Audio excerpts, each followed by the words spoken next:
Qu'il soit question de Brexit ou de migrants, finalement, la question sous-jacente est souvent la même. L'Union est-elle capable de rester unie dans la diversité, ou plutôt ici, dans l'adversité? Sur la partie migration de ce Conseil, on est frappé du surplace réalisé. Qu'est-ce qui a été décidé? Absolument rien. Ce qui a été fait ce soir-là, c'est d'entériner ce qui était déjà supposé être déjà en place, même si l'efficacité sur le terrain n'est pas toujours au rendez-vous. Les hotspots voient enfin le jour, mais les relocalisations depuis l'Italie à la Grèce se font, elles, au compte-gouttes. Pire encore, la recherche de solutions communes est entravée par des décisions unilatérales un peu partout en Europe. L'établissement de quotas de demandeurs d'asile pour les uns, le rétablissement des contrôles aux frontières intérieures pour les autres. L'Europe de la coopération semble faire face à une Europe de l'isolement. Cet isolement, c'est d'abord celui de la Grèce, car les défaillances en cascade le long de la route des Balkans occidentaux ont déjà produit leurs effets.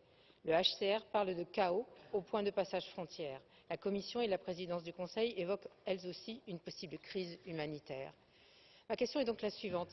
Pourquoi multiplier les sommets européens quand il manque les décisions majeures? Il est dangereux d'utiliser les questions migratoires comme un instrument de communication politique. Ce Conseil n'a malheureusement pas échappé à la règle.